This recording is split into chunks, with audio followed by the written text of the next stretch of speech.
161. Tinanong ni Kent si Lance, nasaan si Miss? Panginoon, hindi pa rin bumabangon ang ginang. Paano ba yan, hindi pa siya umiinom, bakit hindi pa siya bumangon? Master, hindi pa talaga lumalabas si Miss. Nang marinig ito, agad na umakyat si Kent sa hagdan. Nakita ni Lance kung gaano nagmamadali si Kent, at alam niya na ito ay masama. Nagmamadali din si Lance. Bang bang! Kinatok ni Kent Brown ang pinto ng kwarto ni Sally at sumigaw, Sally. Lumapit si Lance at sinabing, Tito Kent, umalis ka na. Si Kent ay lumayo sa daan, hinawakan ni Lance ang hawakan at ginamit ang kanyang panloob na lakas upang buksan ang pinto. Si Kent Brown ay nagmamadaling pumasok sa silid at nakita na si Sally ay nakahiga sa kama na may maputlang mukha, ang kanyang mga mata ay nakapikit at ang kanyang paghinga ay napakahina. Tandaan ang URL, consuate.net. Sally. Agad na napasigaw si Kent Brown sa takot, si Lance ay abala rin sa pag-akyat at paghawak sa pulso ni Sally. Ang lamig ng balat ni Sally, kasing lamig na parang nakahawak ng popsicle, may pahiwatig din ang kanyang mga pilikmata. Nang puting hamog sa kanila. Si Lance ay natakot, ang pulso ni Sally ay mahina. Umiyak si Kent, Sally, gumising ka ah, mali si Daddy. Hindi na iinom si Daddy, kasalanan ko kung lasing ako, gumising ka ah, huwag mong iwan si Daddy. Sinabi ni Lance, Tito Kent, hindi pa patay si Miss, pwede ka bang maging mapalad? Napahiya si Kent, abala, Lance, mabilis kang tumingin kay Sally. Tanong ni Lance, ganito na ba si Miss dati? Tumango si Kent Brown, bueno, ang malamig na pag-atake ng lason, sa tuwing nangyayari ito dati, ganito ang hitsura noon, at pagkatapos ay ginagamot ito sa ospital sa loob ng 1 o 2 buwan bago ito gumaling, at napakapanganib na kung hindi ka mag-iingat, mamamatay ka, kaya kailangan mong iligtas si Sally. Huwag kang mag-alala, ito ay isang malamig na pag-atake ng lason. Lance daw? Nakita ni Kent ang mga salita ni Lance na napaka-relax, ang kanyang puso ay gumaan. Bakit nangyayari ito, halos 1 taon na siyang walang seizure ah. Sabi ni Kent. Hinawakan ni Lance ang pulso ni Sally, na para bang alam na niya kung bakit nagkaroon ng malamig na pag-atake si Sally.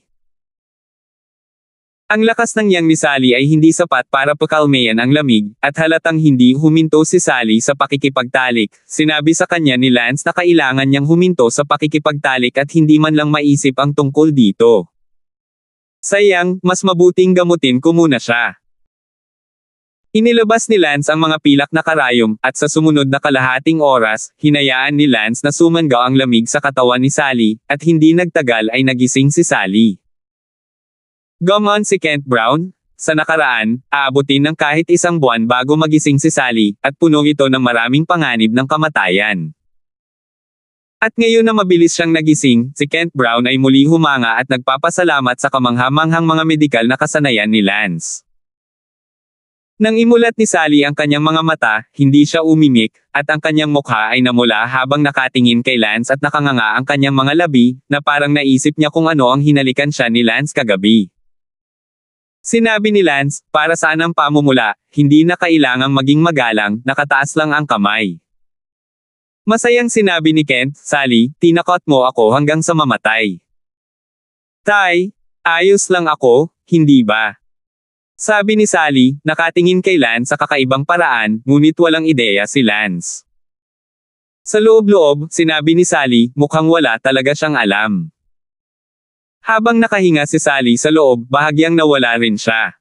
Si Lance ay hindi. Alam kung ano ang ginawa nito sa kanyang pagtulog, para hindi na maging awkward na makilala siya mamaya, kaya lang hindi niya alam na hinalikan niya si Sally, at naramdaman ni Sally na parang may kulang na naman. Ang unang bagay na kailangan mong gawin ay siguraduhin na mayroon kang isang mahusay na pag-unawa sa kung ano ang iyong ginagawa at kung paano mo ito ginagawa. Nagtanong si Kent Brown, Lance, bakit biglang aagawin si Sally ah? Ayaw sabihin ni Lance kung bakit, kung tutuusin, hindi ito kagalang-galang, kaya sinabi niya, siguro masyadong late na natulog si Miss kagabi. Sinisi ni Kent ang sarili, lahat lang ito dahil lasing tayo. Ayos lang, Tito Kent, kasama ko dito, Ang seizure na ito ay hindi tinatawag na problema, hindi mo kailangang sisihin ang iyong sarili. Salamat, Lance, nakakatuwang malaman na nandito ka. Ito ay isang pagpapakita lamang ng mga kamay. Sally, kung gayon mas mabuting bumangon ka na at kumain ng iyong tanghalian. Oh! Naisuka ni Sally ang kanyang dila, nahihiya na nakatulog siya hanggang sa tanghalian. Umalis si Kent Brown sa silid ni Sally, maaaring kailanganin ng kanyang anak na magpalit ng kanyang pijama pagkatapos ng lahat.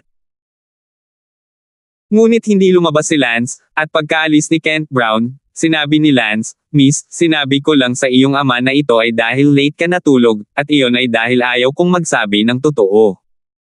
Gusto mo bang malaman kung bakit bigla kang na-seizure? Bakit?" Sa katunayan, si Sally mismo ay medyo naunawaan ang kanyang sarili. "I told you before that you must abstain from sex. You can't even think about men and women, let alone touch any lust. You didn't listen. The reason why you had seizure is because you touched your lust." Tinitigan ni Sally si Lance, at sinabi sa kanyang puso, "Ginawa ko ang pagnanasa, hindi lahat dahil hinalikan mo ako at ikaw mismo ang kumuha ng unang halik ko, at sinisisi mo pa rin ako dito at nagsasabi ng mga sarkastikong bagay." Ay isang bagay na hindi nang ahas na sabihin ni Sally. "Ano bang tinatitigan mo? Alam mo nakakahiya pagsalitaan ako hindi ko lang sinabi sa harap ng tatay mo, naging magalang ako. Kung may mangyari sa'yo na ganito sa susunod, kailangan kong maging tapat sa iyong ama."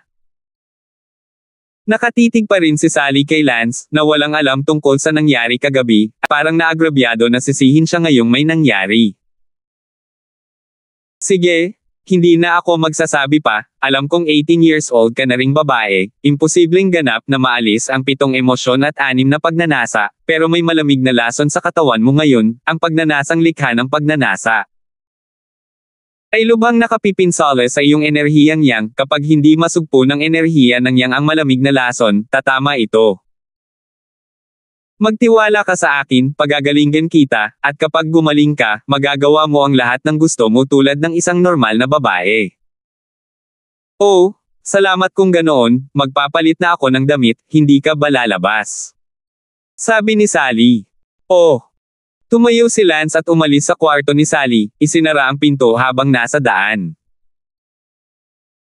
Bumaba si Sally mula sa kama at sinabing puno ang bibig sa nakasarang pinto, "Sinisisisi mo pa rin ako, hindi mo ako hinahalikan, huwag mo akong yakapin ng ganyan, paano ako nagkaroon ng pagnanasa, naging dahilan upang makatulog ako isang gabi. Lamang sa mga maagang oras ng pag-atake ng umaga, masamang tao, hinahalikan ang isang taong irresponsible kahit na, ngunit din para maling akusahan ako." Bamulong si Sally at hinubad ang kanyang pijama, na nagpakita ng maniebing puting lalaki na katawan, pagkatapos ay nagpalit ng damit na isinusuot niya araw-araw. Pagkatapos magsipilyo at maghugas ng mukha, bumaba si Sally sa sala at nag-lunch ang lahat. Sa hapon, si Sally ay nag-iisa sa kanyang silid na gumagawa ng takdang aralin, si Kent ay pumunta sa opisina, si Daylan ay dumating upang hanapin si Lance pagkatapos ay sinanay lamang si Daylan. 162. Sa gabi, nagsanay si Daylan para sa hapon at umuwi. Si Kent Brown ay bumalik mula sa kumpanya ng napakaaga. Tanong ni Sally, "Tay, pumunta ka sa opisina ngayon, walang nangyari sa iyo, tama?" Hindi. Hindi sila gumanti ng tamaan ni Lance si Bai Maoquan kahapon. Nag-aalalang tanong ni Sally. Umiling si Kent, "Hindi ko maintindihan, na nasa ospital pa si Bai Maoquan, magtatanong ako sa gabi kung saang ospital siya naruroon at tatanungin kung ano ang kalagayan niya ngayon. Kung may pagkakataong magamot ang sitwasyon, pagkatapos ay ayusin ito." Lumabas si Lance at sinabing, "Tito Kent, huwag mong sayangin ang iyong enerhiya, si Bai Maoquan ay mas mayaman at mas makapangyarihan kaysa sa iyo, ano ang maaari mong lunasan sa kanya?" "Tama." Walang magawang sabi ni Kent. Sa sandaling ito, sa stadium ng White Cloud High School, mayroong maraming hydrogen balloon na nakasabit, bawat isa ay may malaking character na nakakabit dito, na nangyari na bumuo ng isang pares ng mga couplet. Ang unang couplet, ang unang masamang bata bulok masamang bata. Ang susunod na couplet, Silang the Sword Warrior True Sword Warrior. Ang 1 segundo upang tandaan na basahin ang libro. Across the board, paglilinis ng portal. On the spot, kinunan ni Xiao Jiawo ng larawan ng couplet at ipinadala ito kay Yuan. Si Rit Ian ay nasa eksena rin, tiningnan ni Rit Ian ang malaking couplet at sinabing, hindi masama, hindi mas mahina kaysa sa aking araw at lupa at mga langgam, tiyak na magugustuhan ni Yuan ang eksenang itinakda mo, ngunit mayroong napakaraming bilang. Na pamilya ng mga estudyante dito bukas, dapat sapat ang momentum. Of course. Let's go. Go home. Hintayin mo na lang bukas na bitin si Lance at linisin ang portal.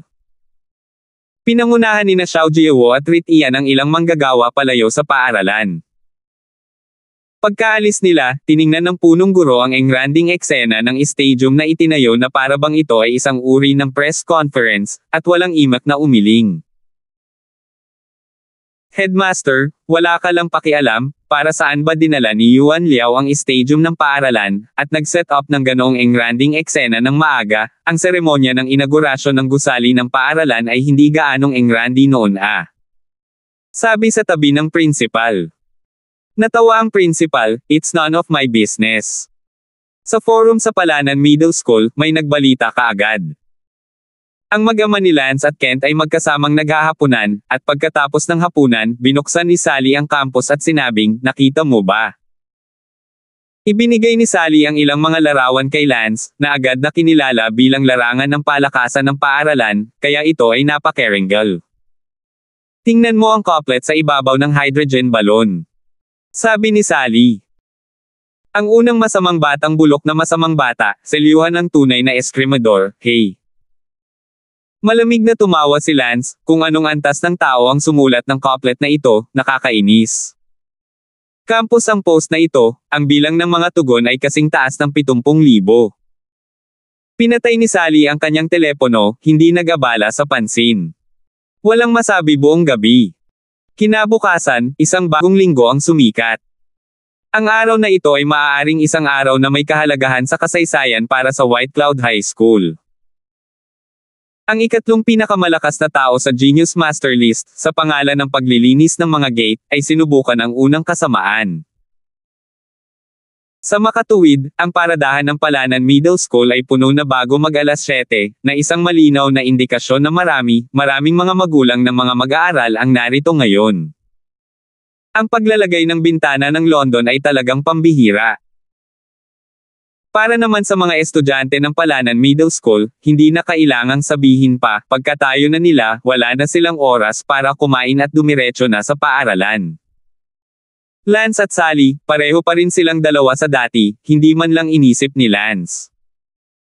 Hinatid ni Lance si Sally sa paaralan kasama niya pagkatapos mag-almusal. Nakaupo sa pampasaherong sasakyan, nagtanong si Sally, lasing ka ba talaga kagabi? Kalokohan, nakakapreskong uminom, iniisip ko kung kailan ako magiging napaka-refresh sa susunod. Natatawang sabi ni Lance. Nagtanong muli si Sally, pagkatapos mong umuwi kagabi, wala ka bang naaalala? Bakit mo naman natanong yan bigla na lang hilong-hilo ka na? Ay, wala. Sally pursed her lips, being kissed by Lance, parang wala talaga siyang malay. Sinabi ni Sally sa kanyang sarili, kalimutan mo na ito, bakit ang dami mong iniisip, hindi maiisip ng katawan ko ang alinman sa mga ito ngayon, mananagot ba si Lance sa akin kung alam niyang hilikan niya ako sa kanyang pagtulog? Hindi ito sinaunang. Pagdating nila sa paaralan, haantong na sana si Lance sa parking lot at napag-alamang ito ay sobrang siksikan kaya hindi na sila makakapasok noon pa man, at maging ang kalsada sa labas ay puno ng mga sasakyan. Anong nangyayari, ang daming sasakyan ngayon? Nagtataka si Lance. Sinabi ni Sally, hindi pa rin ito kailangang sabihin, tiyak na maraming tao mula sa lipunan ang dumating upang makita si Yuan Liao na naglilinis ng mga tarangkahan. Hindi ko inaasahan na talagang napakaraming mga magulang ng mga estudyante ang darating. Nagsalubong ang mga kilay ni Lance, medyo hindi inaasahan. Biglang sinabi ni Sally, kung napakaraming miyembro ng pamilya ang talagang pumunta kay Yuan na linisin ang portal, tiyak na sinusuportahan ng mga taong iyon si Yuan, hindi ba't nangangahulugan iyon na wala kang grupo ng mga kaibigan at kamag-anak? Hindi, kailangan kong kunin agad ang tatay ko. Agad na tumawag si Sally. Dad, pumunta ka kaagad sa school at alalayan mo si Lance. Sabi ni Kent, malapit na ako, ngayon ko lang nakita ang forum ng London Window, maraming tao ang nagsabing pumunta sila sa paaralan upang manood ng pagbitay ni Liao Gayuan kay Lance, pagkatapos ay dumating ako kaagad. Pagkababa ng telepono ni Sally, nakita niyang nagmamaneho ang kanyang ama. Ipinarode ni Lance ang sasakyan at pumasok sa paaralan kasama sina Sally, Kent at ang kanyang ama at anak na babae. Ang paaralan ay punong-puno ng mga sasakyan, at nakita ni Lance ang ilang kapansin-pansing hydrogen balloon sa direksyon ng stadium mula sa malayo. Tanong ni Sally, pupunta ba tayo ngayon sa sports field? Naisip ito ni Lance at tumango. Naglakad silang tatlo patungo sa stadium. Sa sandaling ito, sa larangan ng palakasan, si Yuan Liao ay nakaupo sa gitna ng larangan ng palakasan, ang kanyang mga mata ay nakapikit, sa kanyang tagiliran, isang espada ang nakatusok sa kanyang tagiliran, siya ay nakaupo doon na hindi gumagalaw, na parang tahimik na naghihintay. Para dumating si Lance.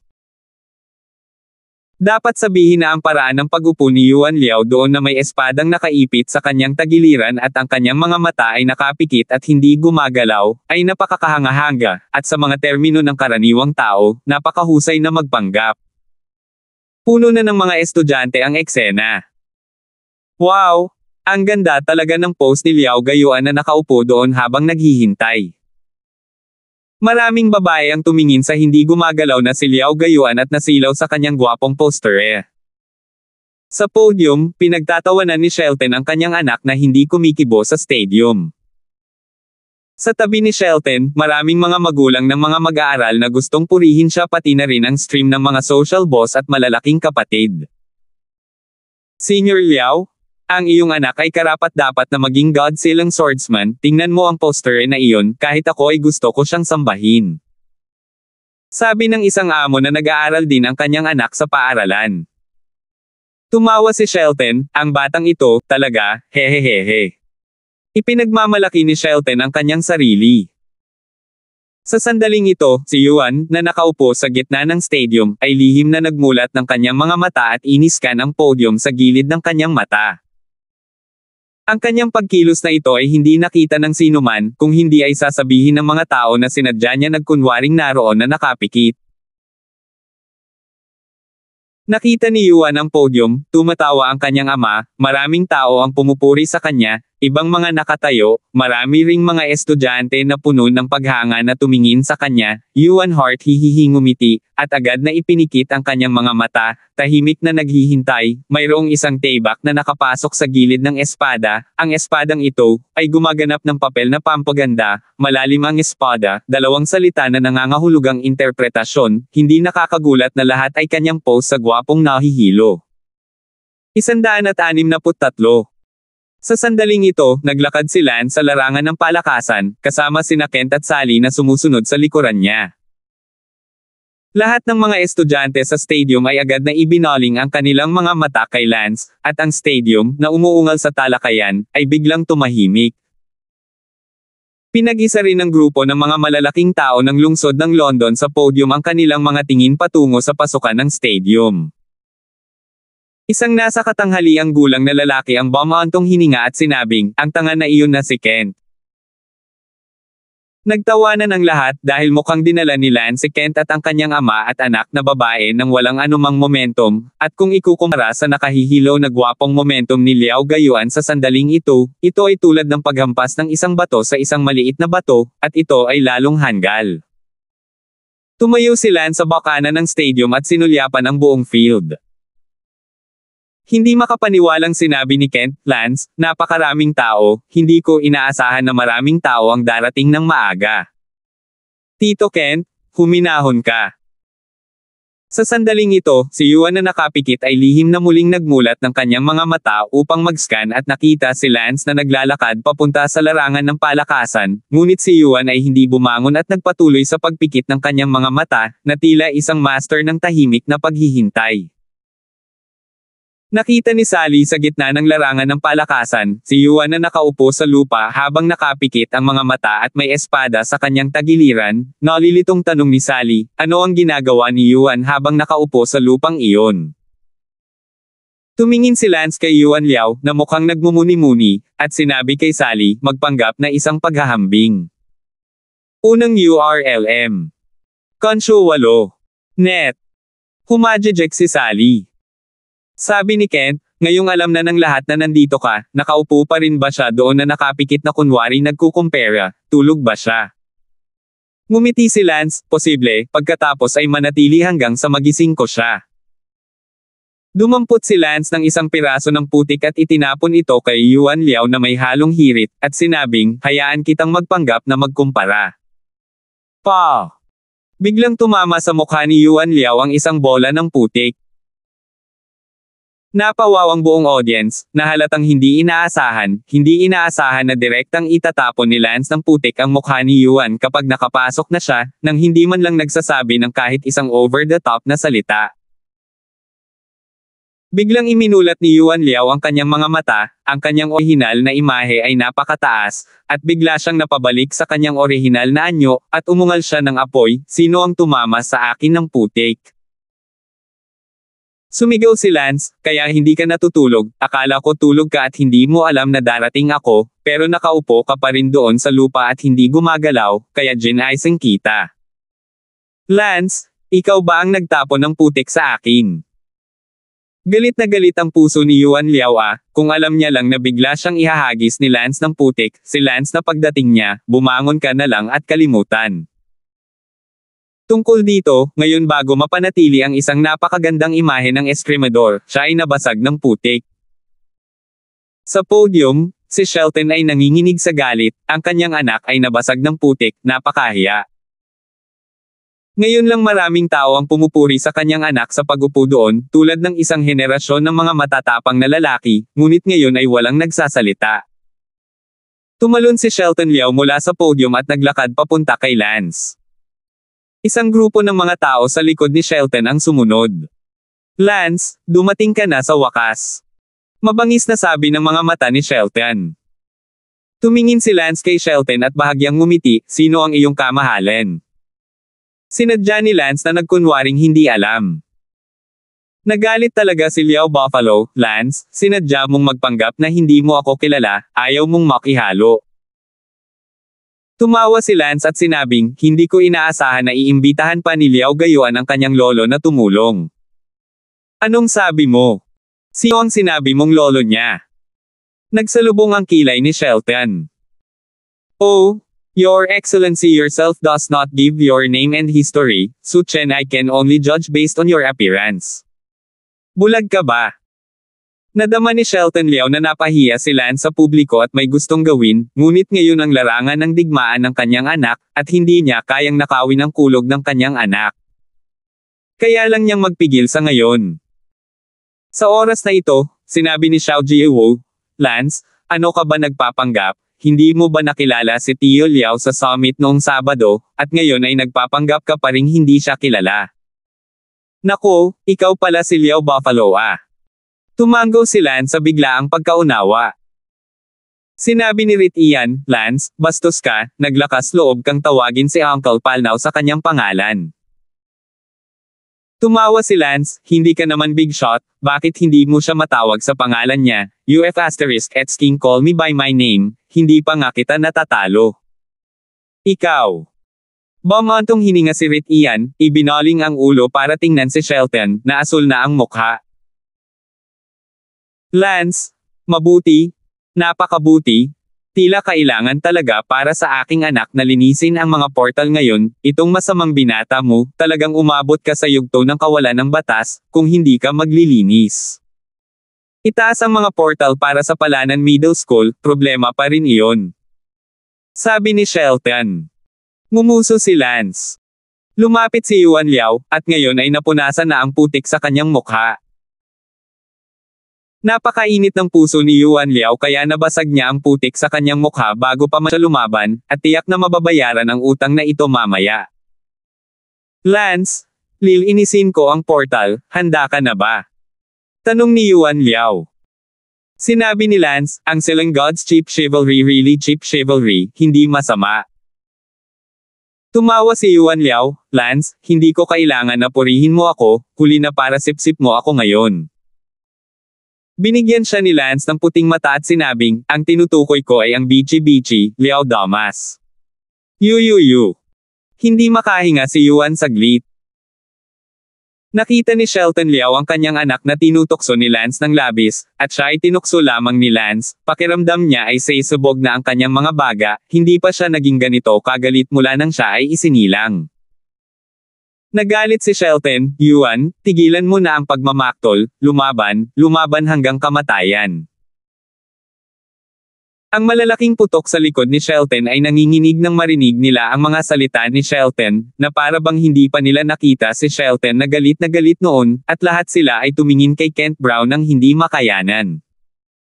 May isip kung gaano kalungkot si Kent. Ang kinabukasan. Sa oras na ito, dumating si Elsa Shu kasama ang dalawang pulis. Marami sa kanila ang tumawag, Kapitan Shu. Nang makita ni Liao Buffalo na lumitaw si Elsa Shu, kumunot ang kanyang mga kilay, na parang hindi niya gusto ang hitsura ni Elsa Shu dito. Sinabi ni Elsa Shu, Yuan Liao, wala akong pakialam kung gusto mong linisin ang iyong bahay, ngunit ipinapayo ko sa iyo na huwag lumabag sa ilalim ng linya ng pulisya, naririnig mo ba ako? Shelton Caracal Eyebrow said, Elsa Shu, ikaw ay walang ginagawa, isang pagkatalo ng Dark Warrior na hindi arestuhin, ano ang ginagawa mo dito? Sinabi ni Elsa Shu, Shelton, wala akong pakialam kung anong uri ka ng Fang Yun Hall Third Hall Master, basta magagalit ka sa pulis, huhulihin pa rin kita at ikukulong. Lubhang malungkot ang mukha ni Shelton, ngunit hindi siya nang ahas na harapin si Elsa Shu, hindi ang kanyang sarili ang kinakatawan ni Elsa Shu, kundi ang bansa, hindi pa siya banggitin na si Shelton, kahit na ang pinakamalakas na eksperto sa harap ng higanteng ito ng isang ang bansa ay hahampas ng bato ng itlog. Captain Shu, so, pumunta ka ngayon para iligtas si Lance? Tanong ni Shelton. Sinabi ni Elsa Shu, pumunta lang ako para sabihin sa iyo, huwag mong hawakan ang aming ilalim, ang aming ibaba ay pumatay ng mga tao pati na rin ang bugbugin ang mga invalid, maliban doon, anuman.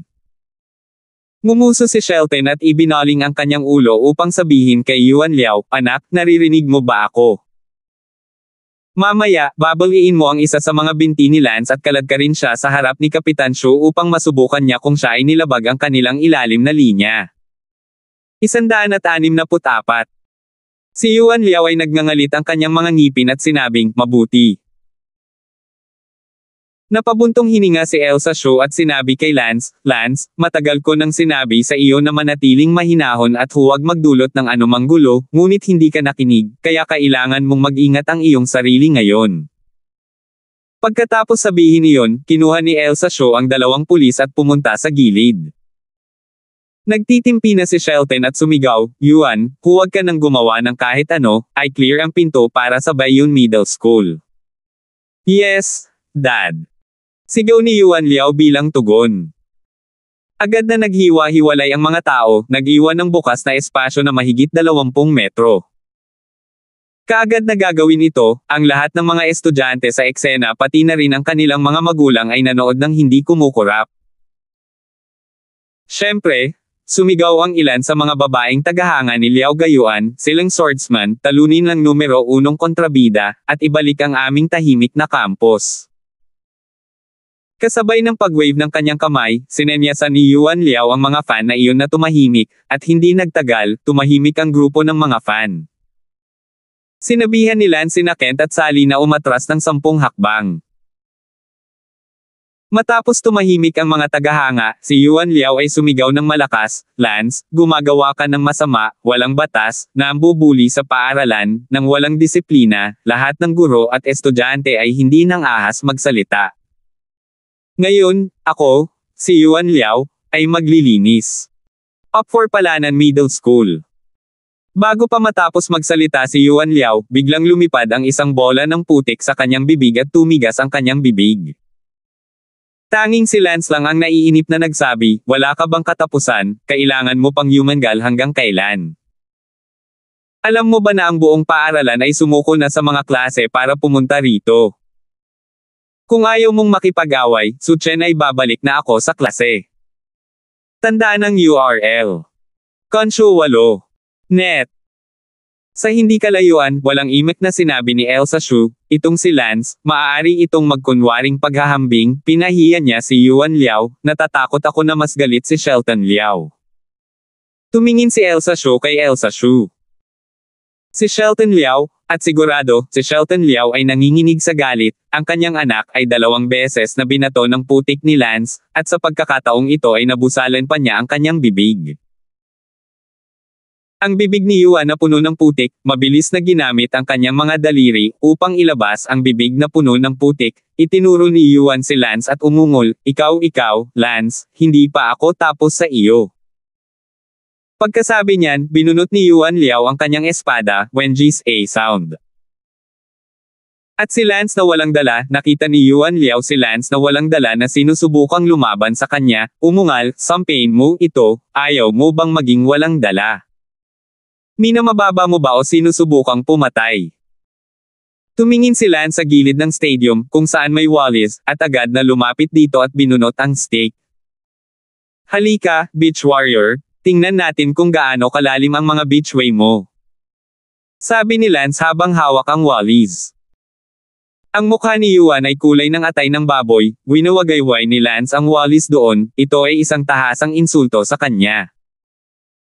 Lance, ipapaalam ko sa iyo, ang husay ko sa espada, kung gaano kalalim ang mga ito. Nagngagat ang ngipin ni Yuan Liao. Murang pamamaraan ang pinag-uusapan ko, beaches beach. Grasyo. Nagmamadaling umakyat si Yuan Liao sa galit. Magwalas sa 10,000 kabayo. Sa isang pagindayog ng espada ni Yuan Liao, humakbang siya patungo kay Lance sa magandang tindig. Baton beating chip warrior.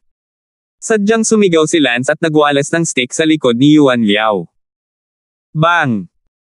Si Yuan Liao ay natangay sa lupa ng patpat ni Lance at muling kumain ng putik, ang putik na kalalabas lang sa kanyang bibig ay hindi pa nalilinis. Si Liao Gayuan, sa pagkabigla, ay napabalikwas na nakadapa sa lupa habang tinutusok ng espada ang ibabang plato ni Lance. Bahagyang tumalbog ang katawan ni Lance, at ang espada ni Liao Gayuan ay hiniwa sa ilalim ng paa ni Lance. Nataman ng stick ang ulo ng aso. Pumayag si Lance at tumangay ng stick sa ulo ni Liao Gayuan. Bang! Muling tinamaan ni Yuan Liao ang ulo sa lupa, na natamba ang dumi sa lupa na naging hugis ulo rin. Galit na sigaw ni Yuan Liao na parang hindi na siya makatiis. Sa hindi kalayuan, si Elsa Shu ay lihim na nagsabi, itong si Lance, siya ay talagang magaling sa 2 bagay, at ang kanyang magaan na kakayahan ay mas mahusay.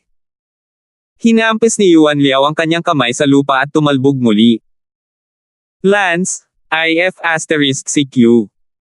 Labis na balisa at galit si Yuan Liao kaya nagulo ang kanyang paglalaro ng espada.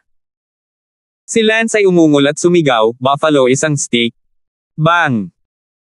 Si Lance ay nagwalas ng pamalo sa mga kamay ni Yuan Liao, at biglang, lumabas ang espada ni Yuan Liao mula sa kanyang mga kamay, at ang magkabilang kamay nito ay biglang nabalatan at duguan. Sigaw ni Yuan Liao habang nakatingin sa kanyang mga kamay, na nakabuka ang balat at dumudugo. Isang stick para ay silang mura. Si Lance ay winalis ang huling stick sa kanang bahagi ng mukha ni Liao Gayuan, at ang ulo ni Liao Gayuan ay lumipad sa kaliwa. Isa pang mura. Lumutang ang katawan ni Lance at nagwalas ng isa pang stick sa kaliwang bahagi ng kanyang mukha, kaya ang eskrimador, na lumilipad palabas sa kaliwang direksyon, ay biglang nagbago ng direksyon at lumipad palabas sa tamang direksyon. Si Yuan ay bumagsak sa lupa sa kanang bahagi, ang magkabilang gilid ng kanyang mukha ay natangay ng patpat ni Lance, at agad na namamaga, ang kanyang bagong ulong baboy na mukha, ay agad na bumalik. Nanginginig sa galit si Liao Buffalo habang pinagmamasdan ang kanyang anak na muling naging mukha ng baboy. Natahimik ang audience. Si Sally ay tumingin kay Lance nang may labis na pananabik, na may napakalakas na bodyguard sa kanyang tabi, napakaligtas. Sa eksena, ang Yvonne na iyon ay naiinggit na itinoon si Sally, labis na nagsisisi na hindi niya inamin si Lance noong una. Naglakad si Liao Buffalo patungo kay Lance. Lance! Sigaw ni Shelton Liao sa pamamagitan ng pagngangalit ng mga ngipin habang naglalakad. At hindi siya pinansin ni Lance, lumakad at hinawakan ang mga paa ni Yuan Liao. Kinaladkad siya sa harap ni Elsa Shu, at tinanong si Elsa Shu, "Opisyal, tulungan mo akong makita kung nilabag ko ang iyong linya." Nang makita ni Liao Buffalo na hindi siya pinapansin ni Lance at kinaladkad din ang kanyang anak sa harap ni Elsa Shu sa kanyang harapan, halos himatayan siya. Pinandilatan ni Elsa Shu si Lance at sinabing, "Lance, bagamat mayroon kang dalawang welga laban sa iyo, mangyaring maging mahinahon, napakayabang mo, hindi ka ba talaga natatakot sa gulo?" Pumalakpak si Lance at ngumiti, "Sa pulis na nandito, hindi ako natatakot sa anuman." Tinanong ng isa sa mga tauhan ni Liao Buffalo, "Kuya, ano ang dapat nating gawin ngayon?" Malamig ang mga mata ni Shelton, na para bang nakagawa na siya ng planong pagpatay. Lumapit si Elsa Shu kay Shelton at sinabing, "Shelton, matatapos na ba ang komedya na ito ngayon? Bagamat nabugbog ng husto ang iyong anak, ngunit kumpara ngayon noong binali mo ang mga binti ni Yuan Liao, si Lance nagawa na niya itong mas magaan, at least hindi niya nabali ang mga binti ni Yuan Liao, sa tingin mo ba?" Alam ni Shelton na hindi nararapat na gumawa ng anumang bagay ngayon, at bukod pa, nagsimula siya ng isang pagpatay laban kay Lance, kaya kinailangan niyang kagatin ang kanyang mga ngipin at nguso si Lance. "Anak, tatandaan kita, teka. Para sa akin. At ikaw, Kent, maaalala rin kita, Tara na." Sinabihan ni Liao Buffalo ang kanyang mga tauhan na isama ang kanyang anak at iniwan ang abo. Paanong hindi nakikita ni Lance ang nakamamatay na hangarin sa mga mata ni Shelton patungo sa kanya, ngunit sa kasamaang palad, si Lance ay napakadiin na sumangot na may pagbabago sa pang-aalipusta. Sinabi ni Elsa Shu, "Lance, mag-isa ka, umalis ka na." Inalis din ni Elsa Shu ang pulis. "Mag-ingat ka, officer." Noong una ay gustong umalis ni Lance sa stadium, ngunit biglang naramdaman na may kulang. Lumingon si Lance sa Rickwood na iyon at sinabing, "Rickwood, sinigaw mo lang si Yuan Liao, bugbugin mo ako, parang sumigaw ka ng napakalakas bumalik ka at sulatan mo ako ng review letter." "Lance, ikaw." Ang ama ni Rickwood ay nakatayo sa malapit, nanginginig sa galit nang marinig niyang hiniling ni Lance ang kanyang anak na sumulat ng review sa kanya. "Huwag ka nang magsulat. Tignan natin kung ano ang mangyayari." Ungol ni Lance at naglakad palayo, ang ama ni Rickwood ang ama ng Summit noong araw na iyon, ang humarap kay Kent. Nakita ni Kent Brown ang galit na matandang mukha ni Wood, at masaya rin ang kanyang puso. 165. Matapos lumakad palayo si Lance, isang tumingin si Rickwood sa kanyang ama at sinabing, "Tatay, ano ang dapat kong gawin? Susulat ba talaga ako ng isang sulat ng pagsusuri sa kanya?" Kinagat ng ama ni Rickwood ang kanyang mga ngipin, sinampa ng Diyos na ito si Lance, masyado siyang nananakot, kaya hindi mo na lang isulat at makita kung ano ang panangahas niyang gawin. "Dad, paano kung saktan niya ako?" Natatakot na sabi ni Rickwood. "Bakit ganito ka lang, hindi ba't isa ka ring lesser evil? We're all evil youngsters afraid of his balls. Dad, ngayon kahit si Yuan Liao ay hindi siya kayang paglaruan, paano kung magpalit ng school?" Pa!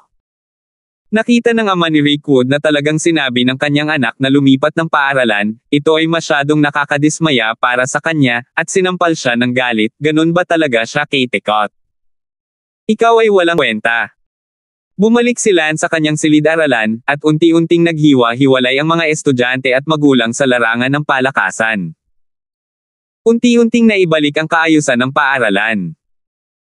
Walang alinlangan na ang Palanan Middle School campus ngayon ay pinangungunahan ni Lance, at ang pangalan ni Lance ay nasa puso ng halos bawat estudyante.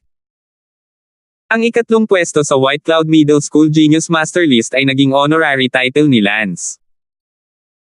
Ang ibang mga henyo na eksperto ay kailangang tumawag ng Brother Lance nang may paggalang nang makita nila si Lance. Sa oras ng tanghalian, tumawag si Bella kay Lance, binabati siya sa pagiging ikatlong pinakamahusay na eksperto sa henyo sa White Cloud High School. Isang segundo upang tandaan na basahin ang libro. Binati rin ni Lance ang kalagayan ng kanyang ama, at sinabi ni Bella na gumagaling na siya ngayon. Si Bella ay nag-aalaga sa kanyang ama sa ospital sa mga araw na ito, at sa kanyang akademikong pagganap, wala siyang problemang hindi pumasok sa paaralan sa loob ng isang buwan. Sinabi ni Lance na pupunta siya sa ospital mamayang hapon upang bigyan ng check-up ang kanyang ama pati na rin ang pagpapagaling. Bella ay nagpasalamat sa kanya ng 1,000 beses. Sa hapon, kinausap ni Lance si Sally at pumunta sa ospital, bagaman hindi tumanggi si Sally na pumunta, ngunit ang kanyang puso ay labis na kinakabahan, iniisip kung gusto ni Lance si Bella, kung sinamantalan niya ang paggamot na makipag-date sa pagdaan, at higit sa lahat, ang puso ni Sally ay labis na nalilito sa pag-iisip ng pagtatalik ni Lance at Bella. Bago si Lance mismo ay nagsabi na ang buhok sa kanyang sasakyan ay kay Sally, na bigla doon Beetle of hers, Lance also said that his BMW is bigger and wider, made more comfortable. Could it be that they met today and would be in the car that again? Si Sally ay sobrang na-distract mula noong umalis si Lance na wala pa siya sa kalahati ng klase. Dumating si Lance sa ospital at nakita si Bella, ilang araw na niya itong hindi nakita, at nang makita niya ito ngayon, medyo na-miss niya ito. Si Bella ay nakasuot ng kulay abong sweater at itim na pantalon, na may pares ng light-colored na bote sa kanyang mga paa, kasing simple pa rin ng dati, ngunit kaakit-akit. Lance. Medyo nagliliyab ang tingin ni Bella, ilang araw na ang nakalipas mula nang makita niya si Lance. Sa katunayan, sobrang na-miss ni Bella si Lance sa loob, ngunit hindi siya nang ahas na magkusa para tawagin siya, kaya naman napuno ng init ang kanyang mga mata at hindi na siya makapaghintay na yakapin siya nang makita niya si Lance ngayon. Terena, puntahan mo na ang tatay mo. Manam. Tumango si Bella. Nang dumating si Lance sa silid ng ospital, si Jake Palin ay nasa mabuting kalooban. Tatay, ito si Lance. Sabi ni Bella Palin. Ito ang unang pagkakataon na nakita ni Jake Palin si Lance, dahil siya ay nawala ng malay o na-resuscitate noon. Uncle Palin, maganda ang recovery mo, magiging malusog ka, walang mali sa natitirang bahagi ng iyong katawan, ngayong naalis na ang pinakamalaking problema, enjoy your life. Nakangiting sabi ni Lance. Hinawakan ni Jake Palin ang kamay ni Lance. Tumulo ang mga luha, nasasakal sa kanyang mga salita, nanginginig ang kanyang mga labi, at pagkaraan lamang ng mahabang panahon ay nasabi niya ang dalawang salita, salamat. Ang tinig ng pasasalamat na ito ay mula sa kanyang puso, sa mga araw na ito, nakikinig siya sa kanyang asawa. At ang anak na babae ay nagkwento kung paano siya tinulungan ni Lance, ngunit hindi pa niya nakikita ng personal si Lance. Sa orihinal ay marami pa ring gustong sabihin sa kanya ng personal, ngunit sa ngayon, wala siyang masabi, ang pasasalamat sa kanyang puso ay naging luha. Uncle Palin, no need to be polite, it's just a show of hands. Bella is also my good friend. If there is anything you need in the future, huwag kang masyadong magulo, just let me know, what Lance magagawa niya, obligado siyang gawin, kung ano ang hindi niya magagawa, gagawin niya ang lahat ng kanyang makakaya. Sabi ni Lance, kahit si Bella ay umiyak, itong di makasarili na espiritu, wala nang iba. Salamat. Sabi ni Jake Palin na may luha sa kanyang mga mata. Sige, bibigyan kita ng body check. Pagkatapos ay bibigyan kita ng recovery treatment, at sa wakas ay bibigyan kita ng ilang target na gamot. Kaagad na binigyan ni Lance si Jake Palin ng ilang mga tseke, at sa katunayan ay maayos ang lahat, pagkatapos ay binigyan siya ng acupuncture. Ang pangunahing layunin ng acupuncture na ito ay gawing malinaw ang mga meridian sa kanyang buong katawan, upang ang kanyang bagong gulugad ay ganap na tumugma sa kanyang orihinal na katawan. Matapos ang lahat ng ito, binigyan ni Lance si Jake Palin ng isa pang pares ng mga gamot. Nang mabalitaan ni Vice President Lunmeng na si Lance ay dumating sa ospital, siya ay dumating din sa ward na may kaba. Pagkatapos magreseta ni Lance ng gamot, tiningnan ni Lunmeng ang listahan ng mga gamot, na orihinal na gustong makita kung paano ginamit ni Lance ang gamot. Gayunpaman, nalaman ni Lunmeng na mayroong 3 halamang gamot na hindi pa narinig ni Lance sa listahan ng mga gamot na inireseta niya. Ano itong 10,000 goat grass, vermilion blood red, at foxy worm? Tanong ni Lunmeng. Chinese medicine, ha? Bakit hindi ko narinig ang 3 halamang ito? Hindi pwede. Medyo hindi nakaimik si Lance, anong klaseng mundo ito, kahit isang buong hanay ng mga halamang gamot. Walang magawa, Lance, ang reseta na ito ay walang silbi, ang 3 gamot na iyon ay hindi magagamit, maliban kung si Lance mismo ang pumili nito. Sinabi ni Lance, kaya lang, libre ako sa katapusan ng linggo, ako mismo ang maglilibot sa mga bundok. Matapos masuri si Jake Palin, inimbitahan ni Lunmeng si Lance sa kanyang opisina para muling uminom ng tsaa. Pagkaalis ni Lance, sinabi ni Jake Palin, mabait na tao. Oo, napakabata, kaya, at mataas pa sa martial arts, hindi ko alam kung anong klaseng babae ang magiging maswerteng magiging karapat-dapat sa kanya. Narinig kong sinabi ni Bella na mayroon siyang kapatid na babae na mas higit pa. Dalubhasa sa medisina kaysa sa kanya, marahil isang babae lamang na kasing husay ng kanyang kapatid na babae ang magiging karapat-dapat sa gayong mabuting bata. Sabi ng ina ni Bella Palin. Si Bella ay nakaupo na may tanging kalungkutan sa kanyang puso, itinutulak pababa ang mga kaisipang umusbong na sa kanyang loob, na para bang si Cinderella ay hindi nang ahas na mangarap ng isang prinsipe. Dumating si Lance sa opisina ni Lunmeng para uminom ng tsaa. Nabalitaan ko na binugbog mo ang anak ni Liao Buffalo. Tanong ni Lunmeng. Yung anak ng asungot, siya ang gumawa ng sarili niyang kamatayan. I didn't know about it until I just read the London window. Had I know, I would have said anything to bring the school to support you. Ngumiti si Lance, gusto rin ni Meng na bumisita sa forum ng Window of London. Para makilala ang lungsod ng London, ito ang pinakamabilis at pinakakombenyenteng lugar upang bisitahin, kaya bibisita ako paminsan-minsan.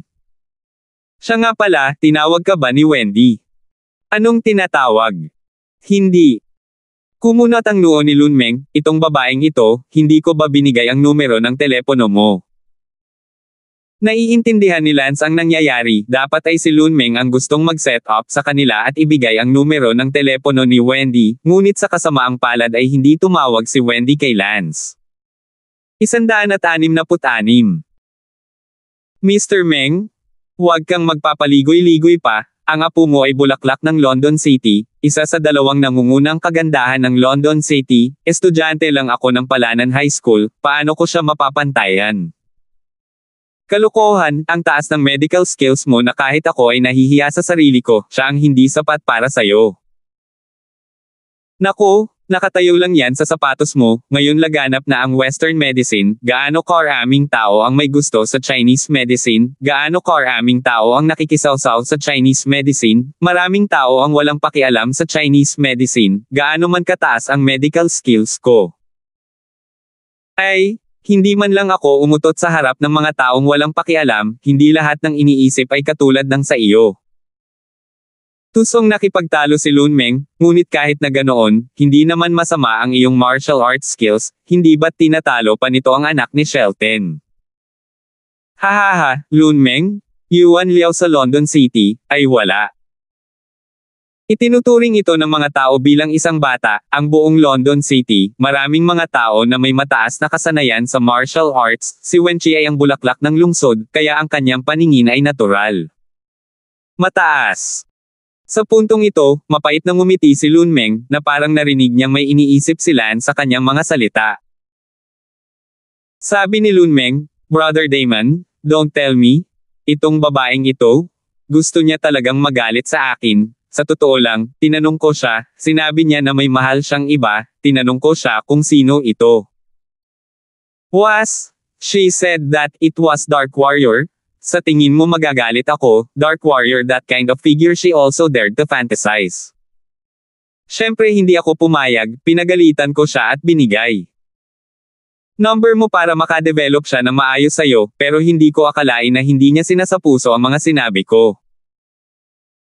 Haha, Lunmeng? Sabi ko naman sa'yo?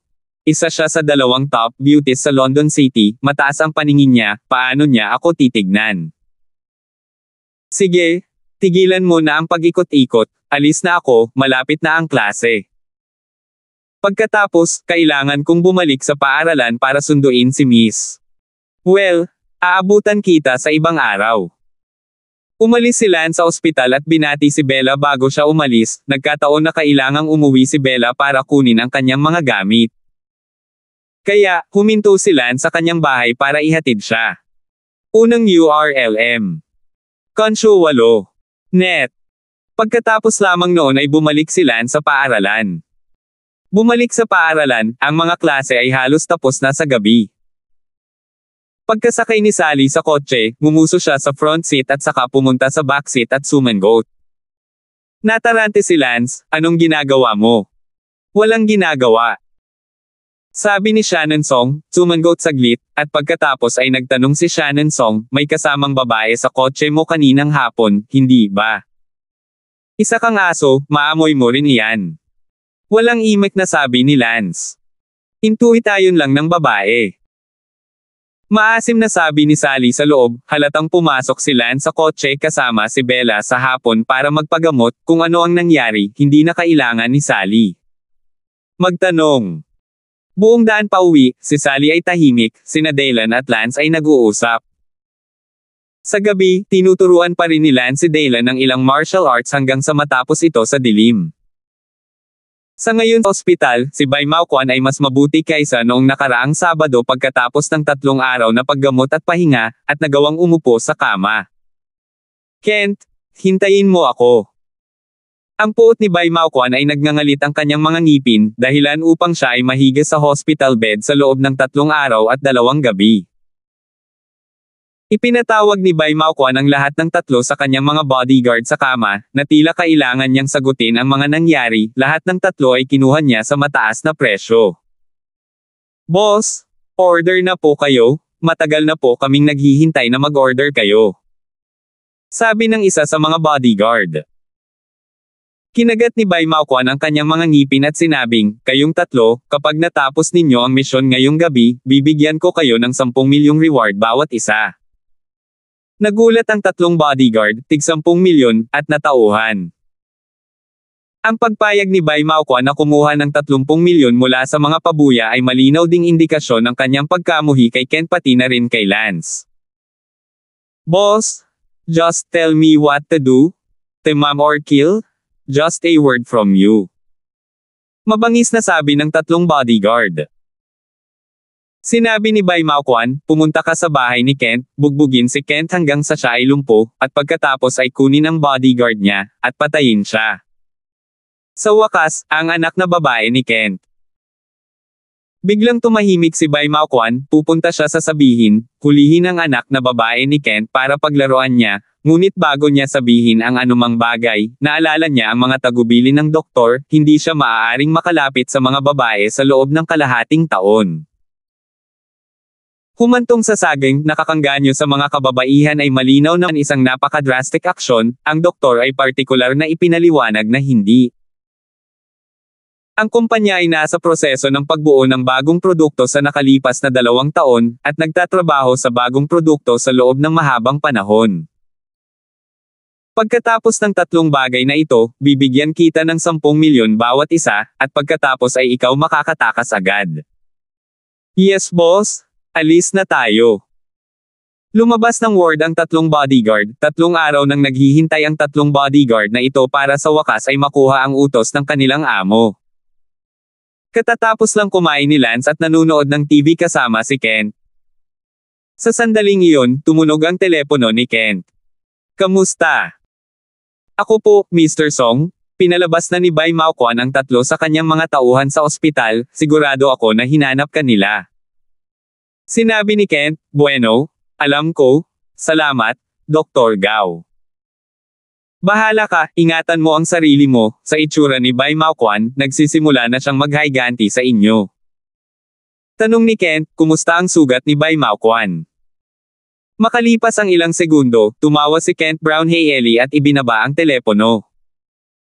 Narinig ni Lance ang lahat tungkol sa tawag sa telepono na kanilang pinag-usapan. Sinabi ni Kent, Lance, mas mabuti ang mga pinsala ni Bai Maoquan, at pinababa niya ang tatlo sa kanyang mga tauhan. Ang tatlong lalaking iyon sa kanya ay pawang mga eksperto, tinanggap niya sila ng taunang sweldo na mahigit 10 milyon, at sila ay on their way here now, and you do it. Tanong ni Kent morning, medyo kinakabahan siya at nag-aalala sa loob, papunta na siya dito ah. Ngumiti si Lance nang walang pakialam, malalaman ko pagdating ko. Makalipas ang halos kalahating oras, tatlong lalaking nakaitim ang dumating sa bahay ni Kent Brown. Kent, Lance, at nasaan si Sally? Tanong ng isa sa mga lalaking nakaitim, habang sina Lance at Kent ay malayang gumagawa ng tsaa at nanunood ng TV.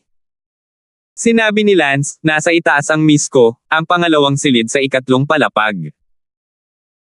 Tumango ang lalaking nakaitim at sinabing, mabuti, kung gayon hindi na kailangan pang umakyat at yayain siyang bumaba ngayon, kapag naalagaan na kayong dalawa, kaming tatlo ang aakyat at kami mismo ang maghahasa sa kanya. Lausan, ang kamera handa pa, inutusan ito ng boss na i-record at ipadala sa London window. Bunso, handa na, 1080p HD, ilang buhok ang malinaw na nakunan. Narinig ni Kent ang salitang gang rape at nanginginig sa loob, sigurado, hindi basta-basta pinabayaan sila ni Bai Maoquan. Ngunit tumawa si Lance, gang rape. Natatakot ako na kayong tatlo ay walang lakas na maging bakla. Get gay. Don't worry. Pinayagan lang tayo ng boss na mag-gang rape si Sally, hindi niya sinabi sa akin na makipag-gay sa inyo. 167. Sinasabi ko na kayong tatlo ang naglalambingan. Lance, tumatawa ka pa, isa kang maliit na campus bodyguard na naglakas loob din na bugbugin ang amo natin, masyado kang mahaba habang buhay. Ang tanga na iyon na si Bai Maoquan ay hindi man lang marunong magsisi. Umiling si Lance. Tumigil ka na sa pagmamaktol at umakyat ka. Sumunod kina Lance at Kent ng tatlong lalaking nakasuot ng itim. Hinampis ni Lance ang kanyang kamay sa tea table at ang triple teacups ay tumalbog, pagkatapos ay hinampis ni Lance ang kanyang palad at ang tatlong tumatalbog na teacup ay mabilis na lumipad patungo sa tatlong lalaki. Pop! Pop! Pop! Tumpak na tumama sa noo ang tatlong tasa ng tsaa. Tapos, walang sabi-sabing natamba ang tatlo. Umalis si Lance sa kanyang bibig, umupa ng taon ng sweldo na 10 milyon, ngunit ito ay napakawalang silbi. Si Kent ay lubos na nagulat na si Lance ay napakadaling nabigo, ang 10 milyong upahang ito ay masyadong walang silbi. Noong nakaraan, si Kent ay nainggit kay Bai Maoquan sa pagkuha ng tatlong eksperto. Si Kent ay abala sa pagtatanong, ano ang nangyari sa kanila? Nahihilo. Sinampal mo lang ang tatlong tasa ng tsaa sa kanilang mga noo at nawalan sila ng malay, sila ay mga eksperto ni Bai Maoquan na tinanggap na may taunang sweldo na 10 milyon. Si Kent Brown ay hindi makapaniwala, 10 milyon sa isang taon. Experts. Uncle Kent, please don't insult the word expert, okay? Sandaling hindi nakaimik si Kent. Umakyat si Lance, kumuha ng isang piraso ng iCad, at itinali ang tatlong tinaguriang eksperto, sa isang bola, na parang dumpling. Lance, paano na sila ngayon? Tanong ni Kent. Sinabi ni Lance, Tito Kent, maaari kang manood ng TV mag-isa, babalik ako sa 1 minuto. Saan ka pupunta, gusto mo bang itapon sila sa ilog para pakainin ang mga isda? Huwag na huwag kang papatay ng kahit na sino, yan ang bottom line ng pulis. Nagulat si Kent. Pinunasan ni Lance ang kanyang malamig na pawis at sinabing, Tito Kent, mukhang mas matigas ka pa sa akin. Hindi man lang naisip ni Lance ang ideya na itapon ito sa ilog para pakainin ang mga isda. Natigilan si Kent. Ngumiti si Lance, hindi naman tungkol sa pagpapakain ng isda, gusto ko lang ipadala ang dumpling ng tao na ito kay Bai Maoquan at ayusin ang negosyo mo sa kanya, hindi ba sinabi mo na sinira na ng kumpanya niya ang kontrata? Okay, ay alis na ako. Hinawakan ni Lance ang dumpling ng karne ng tao gamit ang isang kamay, na para bang nagbuhat siya ng garbage bag, at lumabas ng pinto. Pumunta si Lance sa carport, binuksan ang trunk ng Porsche, itinapon ang mga dumplings ng tao, at umalis. Sa ospital, nakahiga si Bai Mao-kwan sa kama, nagngangalit ang kanyang mga ngipin. Kent Brown, ito ang nangyayari kapag nasaktan mo ako, ang aking tiyuhin, na siyang unang kinatawan ng pinuno ng Chemical Dragon Hall, ikaw ay hindi naliliwanagan, naglakas loob ka din na saktan ako. Noon lang, tumawag ang cellphone ni Bai Mao-kwan, at sa unang tingin, galing ito sa tiyuhin niya. How's it going now? Malamig na sabi ng boses sa telepono. Tito, ayos lang? Nakiusap na ako sa mga bodyguard ko na alagaan sila, kung hindi ako makakapag-drive mamaya, tulungan mo ako sa kalalabasan nito ah.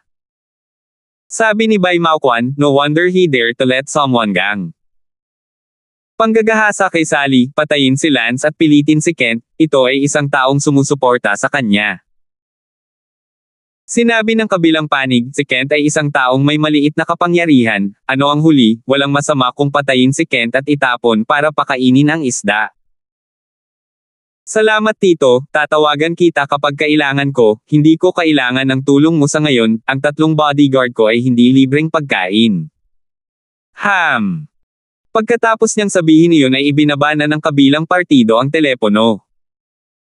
Sa sandaling ito, sa labas ng bintana ng silid ng ospital na ito, hinawakan ni Lance ang King Woman Dumplings, narinig ang tawag sa telepono mula kay Bai Mao-kwan sa loob. Ang puso ni Lance ay nagngangalit, si Bai Mao-kwan na tiyuhin, ay masyadong walang awa, ang pagtapon kay Tito Kent sa ilog upang pakainin ang mga isda ay hindi masama. Bagamat ang mga pulis sa mundong ito ay may mahalagang papel, ngunit, para sa gayong madilim na pamamaraan, ang Diyos walang alam, ano ang magagawa ng pulis kung walang ebidensya. Si Lance ay nasa labas ng bintana, saglit na tahimik. Ang mga taong ito, dahil nang ahas silang magsalita tungkol sa pagtatapon kay Tito Kent sa ilog para pakainin ang mga isda, sapat na iyon upang ipakita na talagang naglakas loob silang gawin ito, at maaaring nagawa na.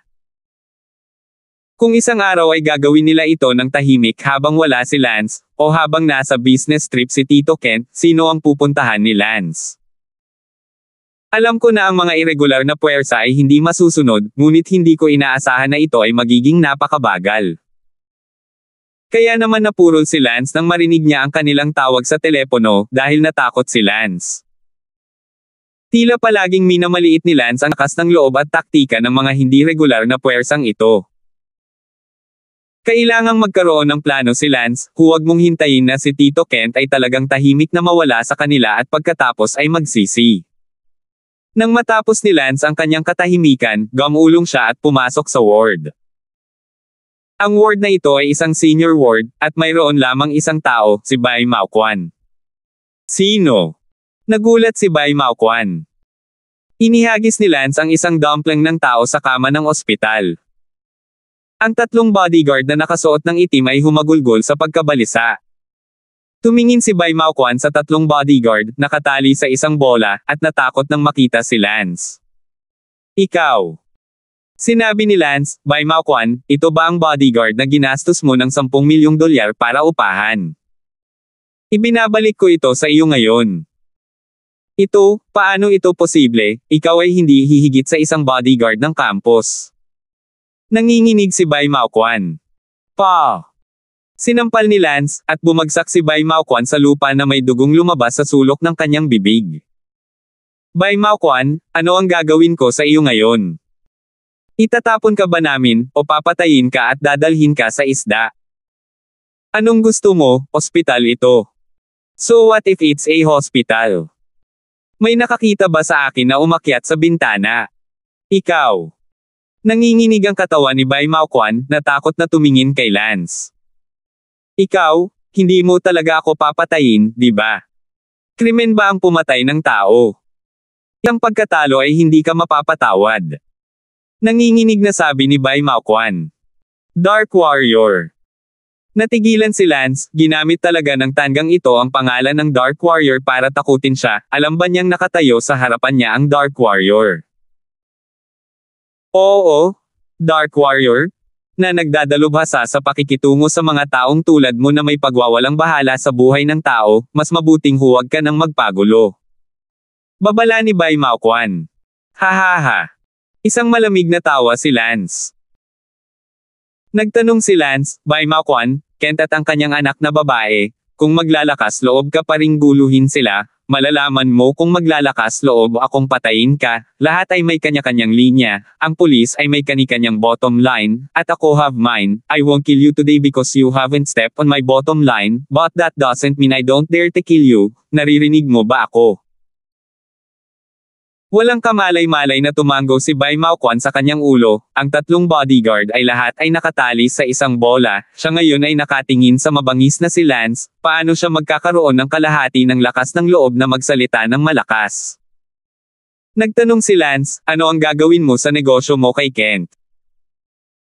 Bagamat hindi masaya si Bai Maokwan sa kanyang puso, kailangan niyang sumuko pansamantala at sinabing, ang bahagi tungkol sa pagpirma ng kontrata sa kanya, tutuperin ko ito. Sa kasamaang palad, hindi ako naniniwala sa iyo. Naglabas si Lance ng isang pilak na karayom. Anong gusto mo? 168. Diniin ni Lance si Bai Maokwan sa kama, pagkatapos ay mabilis na ipinasok ang pilak na karayom sa kanyang tiyan at inalis makalipas ang ilang segundo. Sinabi ni Lance, ngayong naging kalahating eunuch ka na, kung kontento na ako sa iyong pagganap sa hinaharap, natural na papaginhawahin kita. Agad itong naramdaman ni Bai Maokwan, at siguradong hindi na niya ito maramdaman, ngunit higit sa lahat, naging itim din ito. Sigaw ni Bai Maokwan at halos mawala ng malay. Ano ang ginawa mo sa akin? Sinabi ni Lance, bawat buwan, Bai Maokwan, dapat kang lumapit sa akin upang magbigay ng mga karayom, kung hindi, ikaw ay magiging ganap na betang. Ikaw. Naniniwala akong dapat mong malaman kung ano ang dapat mong gawin. Hindi nagabalang magsalita si Lance sa kanya, tumalon sa bintana at lumakad palayo.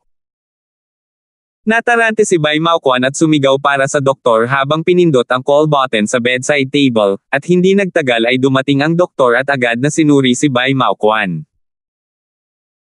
Sa kasamaang palad, ang doktor ay walang magawa at hindi man lang alam kung ano ang nangyayari, kung bakit ito naging itim, at ngayon ay walang function maliban sa pag-ihi.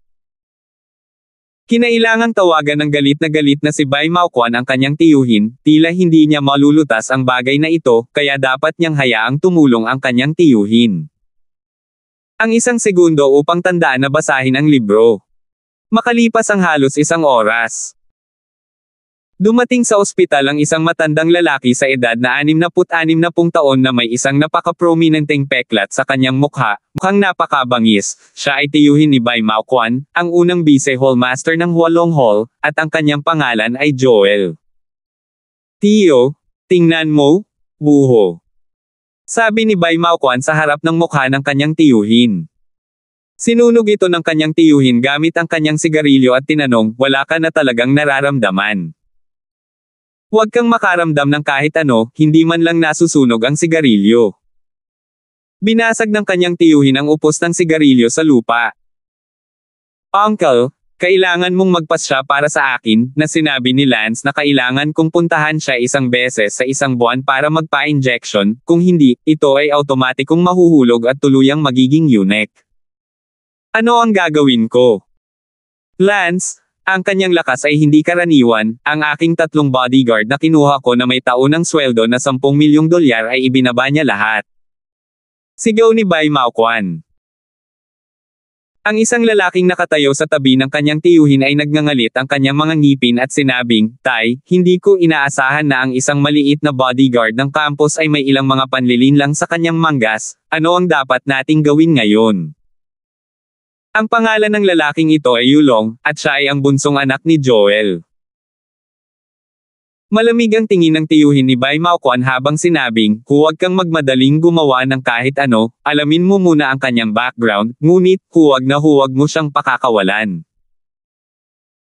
Dad, ipaubaya mo sa akin ang bagay na ito, ako na ang bahala, pinsan ay isang mabuting normal na tao at naging isang beteng, hinding-hindi ito malalamon.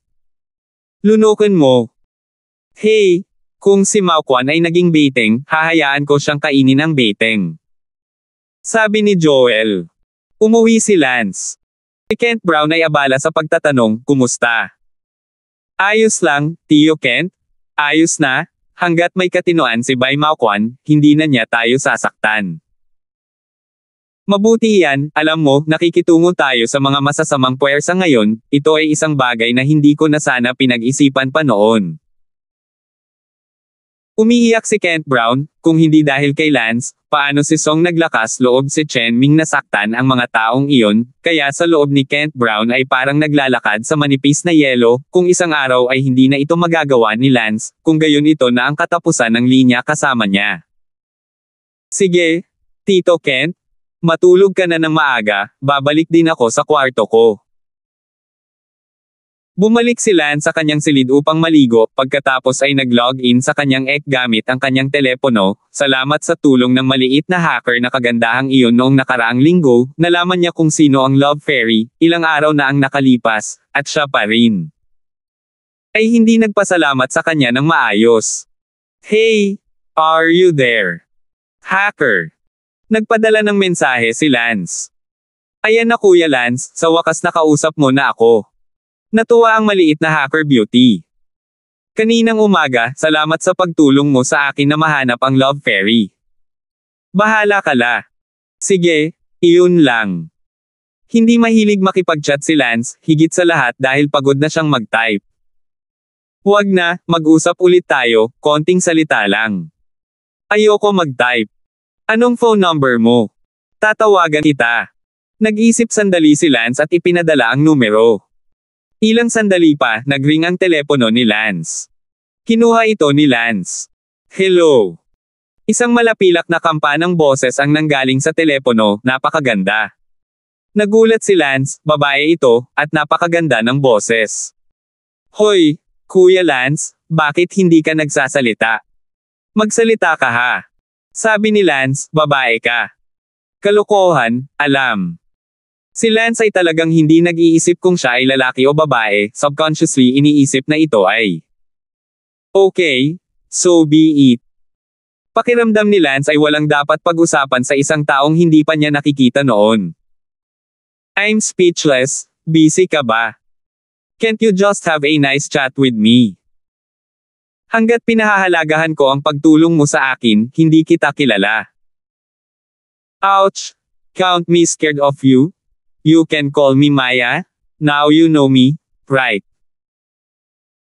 Sabi ni Lance, hindi pa rin magkakilala, hindi ako mahilig makipag-usap sa telepono sa mga taong hindi ko kilala, kakaiba ang pakiramdam, salamat sa isang araw, binababa ko na.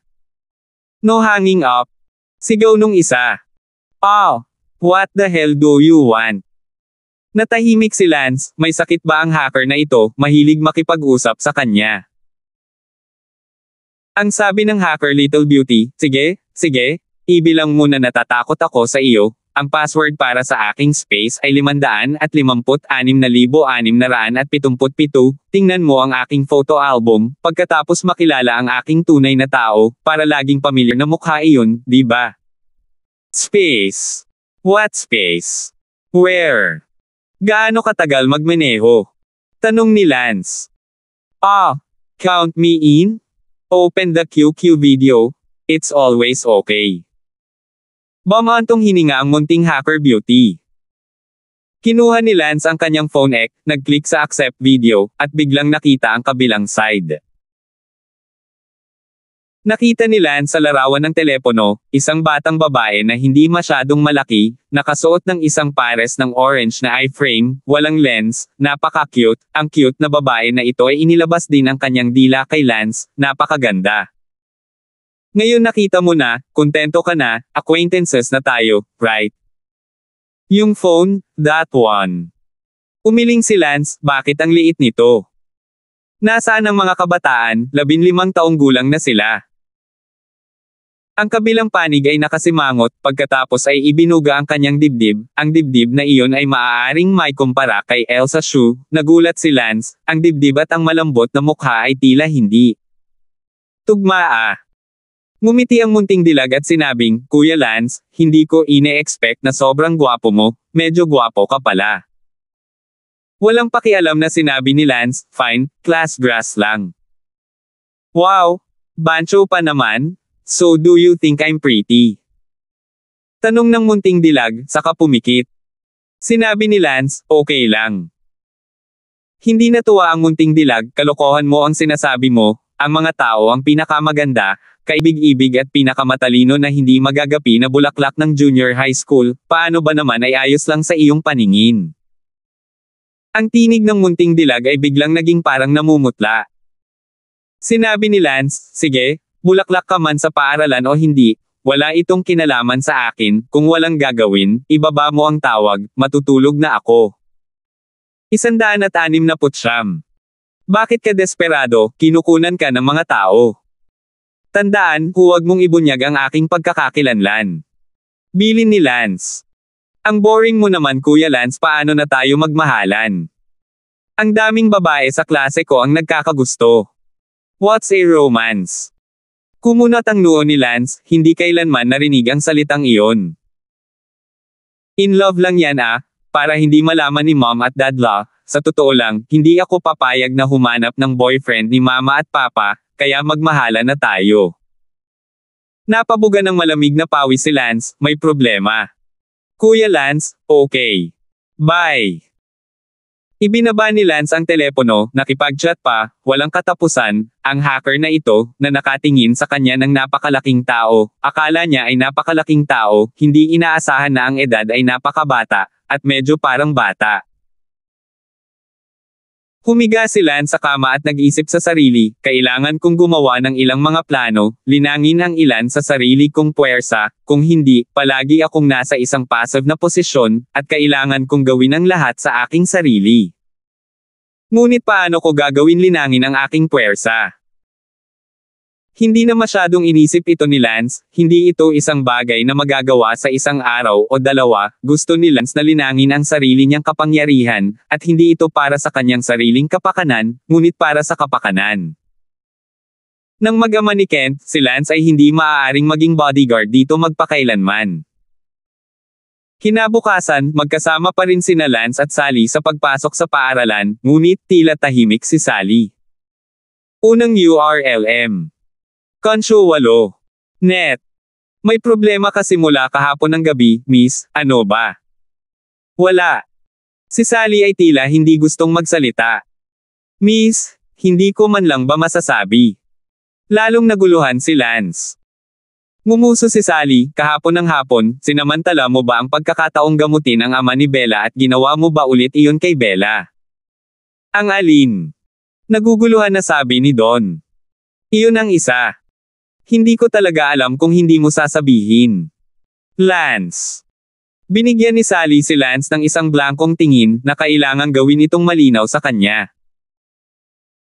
Naalala ni Lance kahapon ng gabi nang tanungin ni Sally kung may babaeng nakaupo sa kanyang sasakyan noong hapon, at biglang naunawaan ni Lance na ang orihinal na bagay ay ito. Tumango si Lance, oo, hindi mo ba naitanong kahapon ng gabi, sinabi ko sa iyo na si Bella ang pumasok sa kotse ko. Ikaw, hindi nakita kakausapin pa. Galit na galit si Sally na gusto niyang umiyak, ibinaling ang kanyang ulo upang tumingin sa labas ng bintana, ang kanyang puso ay labis na nagdadalamati, kaya sabihin mo lang, kahit na medyo day-in siya wala yung existence niya sa puso niya. Miss, itong BMW ay sa akin, kung ang kotse mo yan, kung gayon ay maliwanag na iniisip mo ito ng labis. Sabi ni Lance sa kanyang puso, masyadong iniisip, hindi pa rin ako papayagan ng sarili kong sasakyan na magmaneho kay Bella, hindi siya sisirain ni Lance. May bahagyang pagambon sa mga mata ni Sally, ngunit tumingin siya sa bintana para hindi mahalata ni Lance. Hindi ako ang may karapatang magtanong ng marami sa iyo, pagmamaktol ni Sally. At saka, ako isa pa rin akong hindi mabuting tao, na parang si Bella, maliban sa background ng kanyang pamilya, lahat ay mas mahusay kaysa sa akin. Si Lance ay hindi nakaimik, napaka-seryoso. Ito ay ganap na normal, at ikaw ay masyadong maliit ang pag-iisip. Ayoko magsalita. Si Sally ay tumahimik sa labas ng bintana, habang sinasabi niya ay lalo siyang nakaramdam ng kirot sa kanyang puso. Sa pag-iisip ng seryoso, hindi siya si Lance, hindi tulad ni Lance na pumunta sa bahay niya para maging boyfriend niya, bodyguard niya lang siya, anong karapatan niya maging heartbroken? Ano ang gustong gawin ni Lance sa kahit sinong babae, kahit na magkaroon ng puto, wala sa kanya, talaga. Nakakatawa, iniisip ito, natawa si Sally sa sarili. Pagdating sa paaralan, nakaupo lang sina Lance at Sally sa kanilang klase nang tumunog ang telepono ni Sally. Pagtingin niya, tatay niya ang tumatawag. Hey, Dad? Bakit mo ako tinatawagan? Nakarating ka na ba sa opisina? Tanong ni Sally. Gayunpaman, ang boses sa telepono ay hindi si Kent. Isang malamig na boses ang nagsabi, tawagan si Lance, sa loob ng 10 segundo, kung hindi matanggap ni Lance ang tawag, pagkatapos ay hintayin kunin ang katawan ni Kent Brown. Dad! Biglang tumili si Sally, nagulat ang buong klase, si Lance ay abala sa pagtayo mula sa kanyang upuan. At ang mukha ni Kent ay mapatla, at agad siyang tumakbo kay Lance dala ang kanyang cellphone. Anong problema? Tanong ni Lance. Sumigaw si Sally. Si Lance ay abala sa pagkuha ng telepono. Sino ang naghahanap sa akin? Sino ka ba? Galit na tanong ni Lance. Lance, hindi mo kailangang malaman kung sino ako, sa kalahating oras, kung hindi gumaling ang ilalim ni Bai Mao Quan, pagkatapos ay kunin ang katawan ni Kent Brown. You dare. Kinagat ni Lance ang kanyang mga ngipin. Walang gaanong oras, magsisimula na ang orasan. Pagkasabi noon ay ibinaba na ng kabilang partido ang tawag. Si Sally ay abala sa pagmamadali, kailangan mong iligtas ang tatay ko bakit kinikidnap ang tatay ko Miss, huwag ka nang mag-alala pa. Huminahon si Lance, kalahating oras lang ang mayroon siya, at kung isugod niya sa ospital para gamutin si Bai Mao Quan, kalahating oras lang siguro sapat na. Gayunpaman, ayaw ni Lance na pananakot, ngunit hindi alam ni Lance kung saan nahuli si Kent Brown. Biglang naalala ni Lance ang isang tao, ang hacker na maliit na kagandahan, at hindi niya inaasahan na guguluhin siya muli. Agad na tinawagan ni Lance ang kanyang numero. Wow! Kuya Lance, hinahanap mo na naman ako, nangako ka bang mai-inlove ako? Maya, I don't have time to talk to you right now, I need you to do me a favor. Anong favor? Maghanap ka ng para sa akin, pero numero ng telepono niya lang ang maibibigay ko. Pero, wala ako sa bahay ngayon, wala akong computer, pero babalik din ako, 40 minutes tops. 40 minutes. Kumunat ang noo ni Lance, kalahating oras na lang ang natitira niya ngayon. Forget it. It's too late. I only have half an. Let's do this first. I'll talk to you later. Ibinaba ni Lance ang telepono at agad na isinugod sa ospital, huli na ang lahat, kaya kinailangan niyang pumunta muna sa ospital para gamutin si Bai Mao Quan. Bagamat hindi gusto ni Lance na pagbabantaan, ngunit ang buhay ni Tito Kent kumpara kay Bai ang ibabang bahagi ng katawan ni Mao Quan, alam ng lahat kung alin ang mas magaan, kung talagang papatayin nila si Tito Kent, kung gayon ay wala nang magagawang makabawi. Agad ding umuwi ang munting hacker beauty, bagamat huli na, ngunit kung sakaling kailanganin pa rin ang tulong niya mamaya, mas mabuting bumalik muna sa standby. Si Lance ay gumugol ng 20 minuto sa patuloy na pagpapaandar ng mga pulang ilaw upang makarating sa ospital. Dumiretso si Lance sa silid ng ospital ni Bai Mao Quan. Sa sandaling ito, si Bai Mao Quan ay naghihintay sa pagdating ni Lance na naka-cross legs. Sabik din si Sally na sundan si Lance, ang kalokohan na katatapos lang mangyari habang papunta sa paaralan ay matagal ng laho. 170. Nang makita ni Bai Mao Quan si Lance na paparating, nakakross pa rin ang kanyang mga paa at humihigop ng medyo mapagmataas na poster Habang natanggap ko ang tawag, ay machine ito, napakabata pa para makipag-away sa akin. Sinabi ni Lance, maaari ba nating simulan ang paggamot ngayon? Nagkunwaring hindi narinig ni Bai Mao Quan. Sabi ko, handa na ba ito para sa paggamot? Sigaw ni Lance. Sinabi ni Bai Mao Quan, huwag magmadali, maghintay pa tayo ng kalahating oras. Tiningnan ni Lance ang oras, may 7 minuto pa. Sinabi ni Lance, Bai Mao Quan, kung may mangyari kay Kent, ako ang unang magtapon sa iyo mula rito, ngayon kailangan mong maghintay ng isa pang kalahating oras, okay oo, pagkatapos ay sabay tayong maghihintay. Nagulat si Bai Maoquan, oo, kung talagang pinatay ng kanyang pinsan si Kent, hindi ba't wala na rin siyang buhay na mabubuhay? Sa pag-iisip nito, si Bai Maoquan ay abala sa pagsasabing, maaari mo nang simulan ang paggamot. Napaungol si Lance, at walang sabi-sabi, direktang ipinasok niya ang 2 pilak na karayom sa tiyan ni Bai Maoquan. Ah! Napasigaw si Bai Maoquan sa sakit, hindi na kinailangan pang haburin ni Lance ang kanyang damit para tumpak na mabutas ang mga punto ng acupuncture. Pagkaraan ng 3 minuto, inilabas ni Lance ang mga pilak na karayom. Sinabi ni Lance, tumawag ka agad at sabihin sa kanya na palayain si Kent, bagamat hindi ko pa alam kung sino ang taong iyon, tiyak na may kaugnayan ito sa iyo. Tandaan ang URL. Konsyo 8. Net. Sinabi ni Bai Maoquan, kailangan kong tiyakin na ito ay talagang gumaling muna. Sinabihan ni Lance si Sally na lumabas muna, para hindi makakita ng anumang nakakadiri. Pinatunayan ni Bai Maoquan na talagang hindi na ito kalahating eunuch. Tuwang-tuwa si Bai Maoquan kaya agad siyang tumawag, hoy, pinsan, gumaling na. Very good. Pagkababa ng telepono, lumabas si Lance sa silid ng ospital. Si Sally ay abala sa pagtatanong, kamusta? Magiging okay pa ba ang tatay ko? Don't worry, tatawagan ko ulit ang cellphone ng papa mo at tingnan ko. Kaagad na tinawagan ni Lance ang cellphone ni Kent at mabilis na kinuha, ngunit ang sumagot ay hindi si Kent, ito ay ang taong tumawag sa kanya noon. Pwede ba nating palayain si Kent ngayon? Malamig na sabi ni Lance.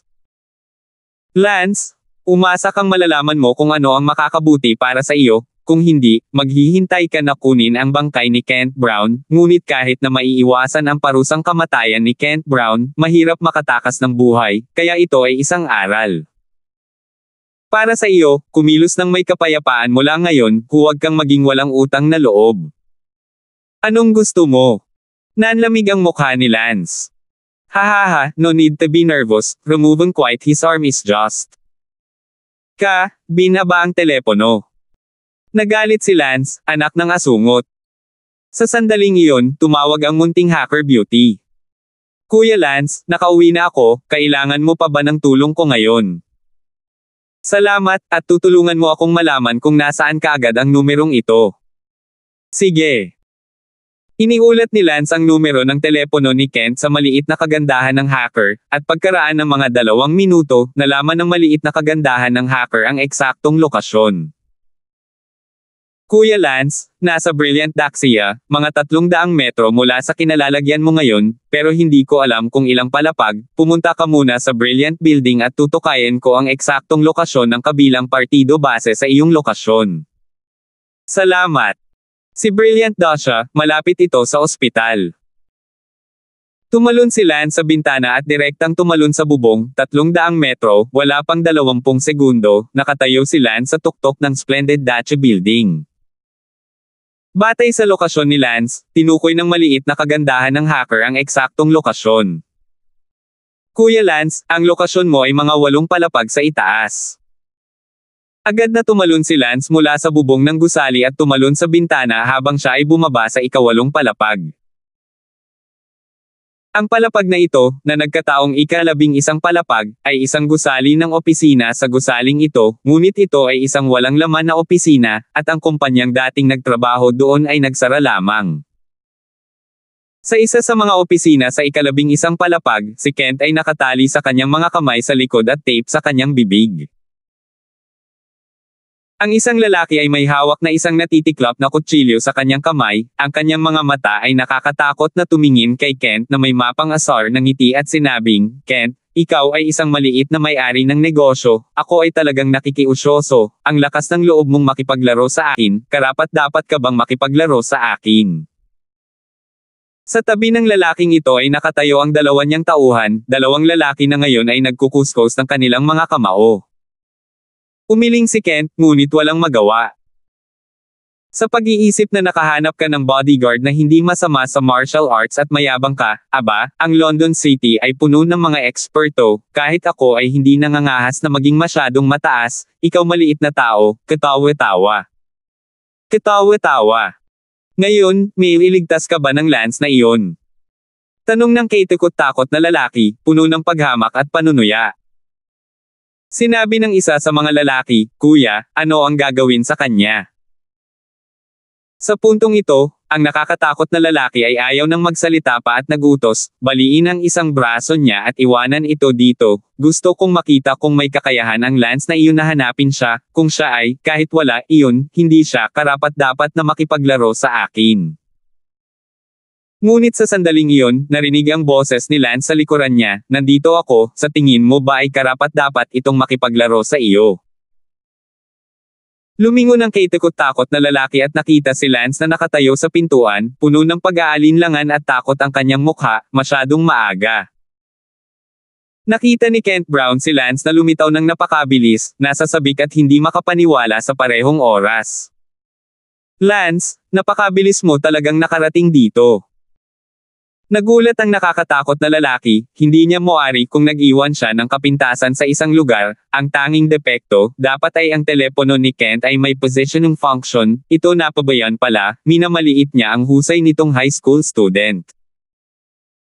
Tumingin si Lance kay Kent, o pa rin si Kent, mukhang hindi pa siya nahuhuli, hindi pa sila nagsisimula kay Kent. Salamat sa tulong ng munting kagandahan ng hacker, napagtanto na ngayon ni Lance na ito ay medyo mabuti na may hacker na tutulong, kung hindi, malamang na hindi mahanap ni Lance ang lugar bukas. "Kuya, siya ang walang utang na loob na si Lance ah, akala ko siya ay isang uri ng karakter, ngunit siya pala ay isang batang dilaw ang buhok." Ang dalawang lalaki ay nanunukso, habang si Lance ay mukhang napakabata, 18 taong gulang lamang, at ang kanyang hindi pa lumalaki ang balbas. Kinawian ng creepy na lalaki ang kanyang kamay, "Go." Ang dalawang lalaki ay agad na lumapit kay Lance. "Anak, alam mo ba kung anong klaseng tao ang kuya natin? Ang bata mo pa para makipag-away sa kuya natin, bumalik ka sa school ng ilang taon pa." "Yeah." Malamig ang tingin ni Lance. "Anong kalokohan niya, go." Gumalaw ang figure ni Lance. Slap! Dalawang palad ang tumama sa likod ng kanilang mga ulo, at ang dalawang lalaki ay nahulog sa lupa, nawala ng malay. Malamig ang tingin ng madilim na lalaki, ang dalawang lalaking ito, parehong martial arts level 20 sabay-sabay na natamba. "Lance, minaliit talaga kita, mabilis, tumpak at walang awa." Sabi ng nakakatakot na lalaki. "Sunod ka." Sumunod si Lance patungo sa madilim na lalaki. Mabilis na kumilos ang madilim na lalaki, tiwala pa rin siya sa sarili niyang lakas. Forget what they doing, keep on